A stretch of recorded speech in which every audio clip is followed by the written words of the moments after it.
Welcome everyone to the second installment of my Spooktacular Saturdays series here on The Man Collects. My name is Chris. I am The Man Collects. Thank you for joining me here this evening. If you do enjoy this review, do me a favor and hit that like button. If you're not subscribed to the channel, consider subscribing to The Man Collects. If you do, make sure you hit that bell so you'll know when I drop new content. And if you go to the description of this video, you will see a link to my Instagram. Hit that, go over there and check me out. Give me a follow, send me a message should you choose to on Instagram. Alright, all my shameless self-promotion is out of the way, and it's time to get down to the main event of the evening. We're going to review a new figure from NECA, or a new-ish figure from NECA. It's been out for a little while, but I finally found it in my area, and that's what you're seeing right here, the Howling Ultimate Werewolf action figure. Very excited for this figure, guys. I remember watching this movie when I was a kid, and it creeped me out. The werewolf movie. I haven't seen it in years, but I'm going to watch it again. Getting this figure has really made me want to see The Howling again. Now, there's several sequels to this movie. I don't know if they're any good. I've only seen the original, never saw any of those, but that's enough plugging of the movie. If you've never seen The Howling and you're a fan of scary movies or werewolf movies, things like that, be sure to check it out. It came out back in maybe the late 70s, but I think it was the 80s for The Howling. But check that out if you haven't seen it before. It's got a good scene where a lady turns into a werewolf on a news program, and she kind of looks like a Pomeranian. But anyways, that's neither here nor there. Let's take a look at this one. This is the front cover of your box. It looks like I'm pretty sure this is the cover of the movie poster or the VHS tape back in the day. But you got the rip there, you see with the claws coming through, and somebody's screaming back in there. And you got Imagine Your Worst Fear Reality, then The Howling, and then, of course, Ultimate Werewolf action figure. That is your front panel of your box. You kick it up here on the side. You just got the Howling and NECA's logo down there. You take it to the back, you got some action shots of the figure you're actually getting. You do get some alternate head sculpts of this thing. You'll see that when we get it open here. This just shows the figure with the different head sculpts on it there and some different poses. There, and again, down at the bottom, you do have the Howling branding. The box is a little dinged up, but I'm opening it up, so I don't care about that. It says include interchangeable heads, hands, display stand with different length posts. Now, it is a long, lanky figure. You will see that when we get it opened here. But you can see there, it's going to be hard to get him to stand up, but it does come with the figure stand to help that out, because the way the knees bend and stuff and articulate, you can see there from the picture, he may be a little difficult to get him to balance. But we'll check all that out in a minute. If you want the barcode to try to get your stores to scan this, see if they're going to get it, there you go. I know Target stores are getting it. I don't know. I haven't seen anybody finding it anywhere else, but I would assume that Best Buy and Walmart may get these eventually as well, as they carry NECA products. But I know Target seems to be the hot hand right now for getting this thing in stock. But that's enough talking about it. Oh, it is $49.99 regular retail price, so $50 retail price on this figure. Now, that's enough talking about it. Let's crack this thing out of the box and let's give it a look. Alright, my friends, here we go. As you can see, the wolf is out. Let's see if I made a howling good purchase or I got ripped off and got my wallet and bank account just killed spending $50 on this guy. I have to say, looks-wise, this looks awesome. Had to do a little bit of configuring here to figure out how the little stand here works. We'll take a look at that in a minute. We're going to look at the accessories and look at the figure. First thing we'll take a look at, he does come, as you see, with two other sets of hands. As far as the hands that come on the figure, you can see there the way the fingers are made. All of them are an open finger design. None of them are fisted. I don't really know why you would need a fisted hand with a werewolf figure. I kind of wish you had one, where it's kind of like he's mad and he's gripping, coming at you, something like that. But, in the movies, most of the time they do have their hands open or they're running on all fours or something like that with their paws. But we'll take a look here at the hands. This is a more outstretched fingers on this one, but you can take a look there and see the detailing on it. The fur details there on top of the palm, going down to the kind of shiny, going down on his fingers, down to the claws. And his claws, they'll stick you a little bit. Better be careful with this stuff, guys. You let him bite you. I don't think they can get you by scratching in the movie. I know they bite you, you'll turn into a werewolf, so you're going to have to be careful with that. But look at the level of detail on the palm of the hand and the fingers. That's awesome. That's awesome detailing right there. Even the black at the base of the nails, the top of the fingers there going on to the nails, that looks awesome. The nails are kind of dirty looking, like you think they would be for something like this. It's out there running around, with its feet in the ground and all that stuff. Beautiful detailing on the hands. They do have a hinge joint on them here. Typical hinge joint, the pin that pops into the wrist. And as far as out of the box, NECA's got a history of having some stiff joints out of the box. We'll see how it does as we go through the rest of the review. But as far as that hand, it does pretty good. But of course, the other hand's going to be about the same thing, just the opposite side for the other hand. But I wanted to hold it up here to show it had the same style detailing. And then again, that peg already good and limbered up on there. because I did no prep work with this guy as far as loosening any of the joints, getting him out of the box. You're seeing it just as I took it out of the packaging. So the other hands here, the fingers, I kind of like this one a little bit better, where the fingers aren't as long and skinny. They got a little bit shorter hand going on there, but the same kind of detailing you can see on that as we just saw on the one we looked at. And then you turn around to the palm. Look at that. It almost looks, I mean, it looks real. This is awesome detailing. For those of you who may not have given NECA a try before, NECA does a very good job on their movie figures, in my personal opinion. They're usually pretty good on the likeness and the accessories and then the detailing and stuff on these figures. They're more expensive. Now, I'm not going to say it's worth $50. That'll be for the end of the review to give you my opinion on that. But, you know, they do warrant a higher price tag than what you pay for, like, McFarlane and Hasbro and Mattel and stuff like that, in my personal opinion. And again, all the hinge joints there on these figures, or these hands, as you can see, they're all ready to go as far as posing and articulation and all that good stuff. Now, the hands, probably the more boring of the accessories that come with the wolf. The cool ones are the head sculpts. We're going to look at my least, well, not my least favorite. We're going to look at 1A and 1B here as far as my favorite. Start with 1B. That is this one, the open mouth, like he's roaring with the non-blood on him there. But look at all the detail. Let me get him closer to the camera. Look at that. Look at the eyes. That thing just, it looks mean. It looks scary. This is an awesome looking figure. Look at all the detailing for the lines for the fur, the teeth. You know, you don't see hardly any bleed over, if any at all, from the paint apps on this thing. Now, it does look like there's some white on his tongue. That is not, I'm trying to hold it down. That is not there. That's my light up here glaring on that. So I do apologize for that. I don't want to, you think the figure's got, you know, white smudges on the tongue. It does not. It's just the glare of my lights. But there you can go. You can see the detailing there on the head sculpt moving around there. This is an awesome werewolf figure. There you go for your pegs up in there where it'll attach to the head sculpt. We'll pop the head off after a while and put these on, and we'll show you how that works. But look at the detail. That's awesome. Kudos to NECA. So far, very impressed with this. We'll see what we think when we get to the main event here. Now, the head sculpt I'm probably going to put on mine when I put him on the shelf is this one. Check out the bloody fang as soon as the camera zooms in on him. Come on, focus, focus. Let me move this stuff out of the way for now because it's trying to zoom in with the stuff in the background. There we go. Check that out, guys. Look at the blood splatter going back onto the fur there. And then the drop jaw coming down. Oh, this is awesome. This is an awesome figure. The head sculpt's got me sold already. I hope the rest of the figure doesn't suck so I don't end up not liking the thing. But you can see there the same level of detail on this head sculpt we saw on the other. Even the nose, you can see the nostrils there. That's pretty sweet. And then, of course, you got red on the teeth because he's got blood stains on there. But there's not a whole lot of I can bleed over any paint mistakes I can see on this one either. Now, these jaws are not articulated on this one, nor were they on this one. This is just an open mouth on the head sculpt. And I don't think the one attached to the figure has got that either. We'll check it out here in a second. Of course, there's your stud to put it in there for the neck peg.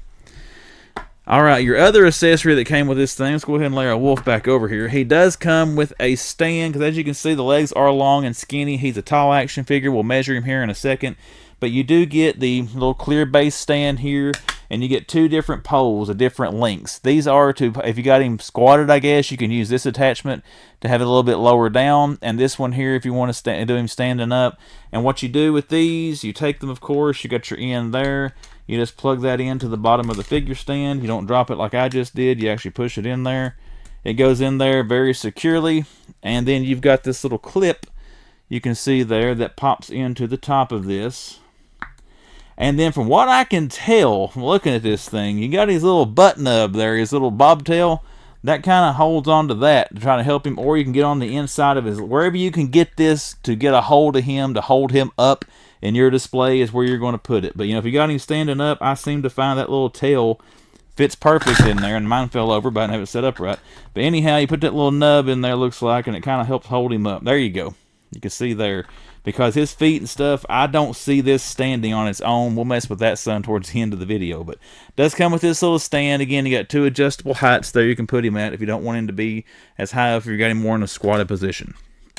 Now, let's get all his accessories out of the way, because it's time to look at our Howling Werewolf. First thing we're going to check out, how tall is this guy? How big is he? Let's take a look. I got my handy-dandy measuring tape here. We're going to get down here at the bottom of his feet, which is about right in there. And we're going to go up to the top of his head. He's right at about 9 inches tall, maybe a tick over there at the top of the peak of his ears when he ain't got him on his feet. There we go. He's almost 10 inches tall, guys. Check that out. You can see there from the bottom of his foot all the way up to the top of the ears. It's over 9 inches of an action figure, so that's pretty sweet. Also, one of the reasons it's going to be hard to balance where he is so tall and so long and lanky. But let's take a look at this guy now. Take a look at the head sculpt that is on him. Now, this jaw, it is not articulated either, so that's one thing you don't get is any articulated jaws. But again, you get the head sculpt with the mouth closed. You get it with the mouth open, so you kind of get both. But you can check this out. He's got multi-layers here in the neck. You can see that move independent. They're going to give you a lot of movement and a lot of options. When you turn him like this, you can get his head almost all the way out if you get him down like he's on all fours. And that's probably how I'm going to try to pose this when I do put it on my shelf. Let's check out the head articulation, see what we can do with it. As far as looking down, that's about the most downward range you're going to get. So he looks kind of out and even. He doesn't have much of a feature to look down, but you know, you can lurch over his torso bend right there and get him that way. And then as far as the head going up, again, where I looked at that, it does go up quite a ways, which is going to be cool to throw him up there like he's howling with that bloody mouth there in a minute, like he's roaring. So that's going to be kind of sweet to do that. As far as turning the head, he will do the Exorcist 360, and the pieces on his neck will also do that, if you want to turn the whole thing around there. Now, when you're popping these head sculpts off, you're not going to want to take this part and then the main bottom part off. You're just going to pop, you know, this piece right here off that you can see right in there. You don't want to take these off with those other heads. Now, we've seen what he can do there with his head. Pretty good movement in this. Given the bulk up here and these other pieces of plastic, you got good rotation and good articulation in the head, in my personal opinion. Let's check out his shoulders. Again, this is out of the box, so if these joints are stiff, I am not going to force them on camera. We'll see how far we can get him here. I mean, they're pretty limber right out of the box, guys. It goes up that far on that side and about that far on that side. And given the plastic here at the top of the shoulder joint, as you can see, I don't think he's supposed to go much farther than that. So I think that's pretty sweet, pretty limber right out of the box. As far as moving in the joint, you know, it will go all the way around both arms, so that's all good and loose as well. No problems there, breaking off any joints, at least with this one. He does have a bicep cut on both arms. You can see there for more posability with him. The elbow also turns a little bit inside of there. You can turn the arm in and out. Now, it doesn't go much farther past that because you got some fur back here on his elbow. It's blocking that off. But, you know, as far as moving that there, you do have some movement at the elbow joint on both arms as well. Coming down to the wrist, again, you got hinged hand joints. You can see there about how far you can bend that hand in. As far as taking it back, it goes back about that far. It goes in farther because going back out, again, you can see you've got that little cuff to the fur there. It kind of catches it and keeps it from going back too far. And then, of course, you can turn your hands 360 in there as well. And we'll pop some hand sculpts on him here in a minute, the other hands, to see how easy that is to change out. Same articulation on this hand, of course. I'm not going to cover that again. It's the same as the right hand, but as far as twisting at his torso, you know, you can do that. You can twist him all the way around if you want to and have him looking all kinds of weird, but he does twist around good there, good movement on that. And then again, you got he'll rock back about that far, so you can get an awesome howling pose. I mean, it's called the Howling Werewolf, but awesome howling pose there with him standing with that little clip there on his butt bone with him going up. Really like this figure, guys. This thing is awesome. To me, the negative to this is going to be trying to pose him because he is going to be hard to balance. We'll have to see how that goes here towards the end. But once again, as far as your lurching down feature, he hunches over about that much. That just looks kind of menacing and cool, especially when you pull the head down a little bit. Oh, awesome figure. All right, let's move his arms up out of the way. Let's check out his legs, what he can do. Can he do Jean-Claude Van Damme splits? He does pretty good for a wolf there. He's pretty limber. Check that out. He can do all kinds of cool kicks and stuff. But you can see there, he got ball joints there in his legs, so you got plenty of mobility for that. As far as kicking out, his leg goes up about that far. As far as going back, it goes down about that far and not much farther than that. Going around the same articulation, of course, over on that leg.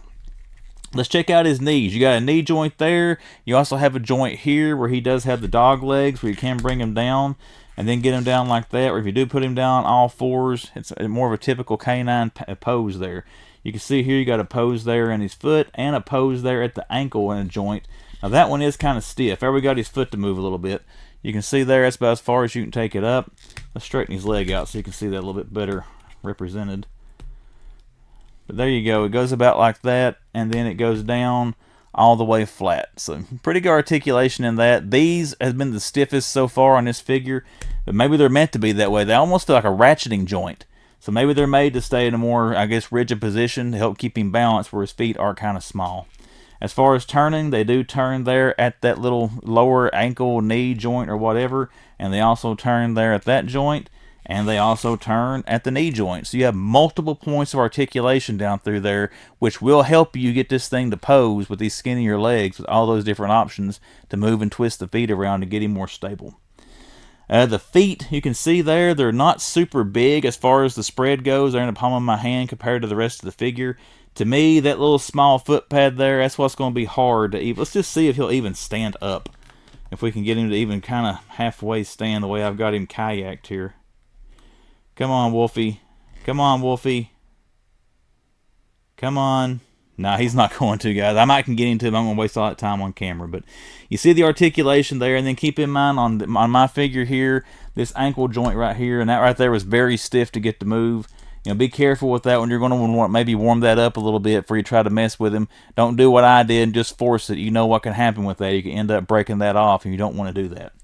But that seems to be the stiffest one on mine there, is this lower part of the dog leg there as far as moving that. So, alright guys, take a look at some of the detailing here in the rest of the figure. You got the basic color here all over the rest of him, so there shouldn't be much worry unless you got some scratches or scuffs or just missed spots where they didn't paint it. You shouldn't have much worry of that on this. It's all about the same color as far as anything bleeding over. But I mean, you can tell he looks furry. I mean, he's shiny where he's plastic, but they did a really good job accentuating the fur on this thing. And again, almost a 10-inch tall, 9.5, 10-inch tall action figure. So he's a big beefy wolf. Again, he's got his little nub there. We'll use that base on to get him to pose up there here in a minute. But I gotta say, I think it's pretty awesome. As far as feeling quality, this thing feels like quality to me. You get, you know, 2 extra set of hands, 2 other head sculpts. At this point, I'm going to say, given today's toy prices and how much everything is, I don't feel like I was ripped off at $50. But again, I'm a huge fan of stuff like this. So of course, my opinion is going to be swayed just by the nostalgia and the fact that I really enjoy figures like this. You know, for just casual collectors, you may be looking at saying, I ain't paying $50 for a bland, you know, blackish gray werewolf. So that's it. To each their own on that one, guys. I think it's awesome. I think it warrants the price given the way everything else costs nowadays. But let's check out how easy it is to put on some of these other accessories. We're going to put these shorter fingered hands on him here. So let's try the hands first before we try to mess with the head. With these, way I always do, firm grip there on the forearm, firm grip on the hand, kind of work it back and forth until it pops out. So there, I took it off camera. I'm sorry. I had to put it against my chest, get a little leverage. But you can see there the hole in the wrist there and the hand. So let's put the different one on there. Now this might be kind of gross to you, but you know, sometimes I put a little bit, sometimes I spit on it a little bit there. You get just lube that up a little bit and get a little bit wet, and it kind of helps go in there. And you can make all, I just need to shut up. People's going to make all kinds of references about that. But you can see there, I mean, it's in there. It's not coming off. Pretty easy to change his hands out. And then again, we already saw it's pretty limbered up. I do like those hands better. I don't know. He kind of looks like a tiny hands now. I have to think about that. What do you guys think? You like the longer hands, fingers on him, or those shorter fingers? I might stick with those for a while, but I don't know. Those look kind of silly on a big action figure there with the tinier hands. We'll have to wait and see. But now let's check the coup de grace. Let's try to get our bloody head on him. Let's see how easy it is to change the head sculpts out. I'm worried these are going to pull off when you take the head off, and sometimes on NECA figures, the head's the hardest thing, and to try to pop them at the torso can be the hardest things to get off. Now keep in mind, I have not heated this up or anything as well. I'm going to try to keep this on camera. Oh, very easy. Yeah, that's way easier what I expected it to be. I thought I had to pull harder than that. Kind of popped off where I was ready to. I started to cuss, thought I broke the freaking thing. It come off there so easy. Now let's see how good this new one goes on there, if it's about the same little easy. And I might have to take this off camera to push it against my chest to get a little leverage on it. Let's see. Nope, he's not on there yet. Alright, this might be a little stiffer than what I thought it was going to be. That's what she said. Let's see. Get on there, Wolfie. Ah, we're on. Well, it's not that bad. I mean, I had to push a little bit harder on there, but then again, it's a head. I mean, you want the head to be on there kind of secure. So it's on there. It's not coming off. And now we do have our wolf's head on there, and I just kind of want to get him. Oh, there we go. He's screaming bloody. He just ate someone's internal organs, and he's happy about it. Check that out, guys. So Pretty easy to swap the stuff on. The head was a little bit stiffer in changing the hands, but then again, you got a bigger stud ball joint there versus what you're doing on the hands. But I'm going to get my little round table up here. I want to try to pose him up and give you a good 360 look at him. I think he's worth it. I think he's awesome. Let me know what you think in the comments. But let's take a look at him here and then wrap this one up.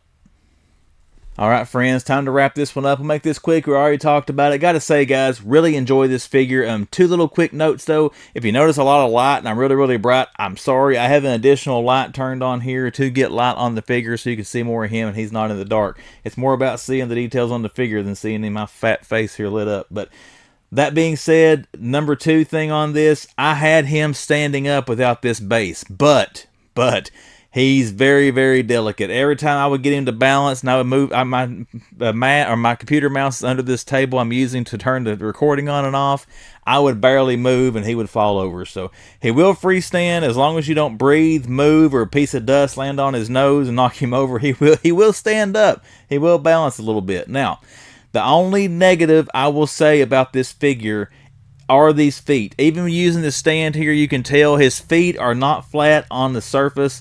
That's just a personal preference. I would like, and maybe I can get him into a pose where they are, but I would like when I pose him down, I would like him to be able to have his feet flat like he's walking, or maybe one like he's in mid-step or something like that.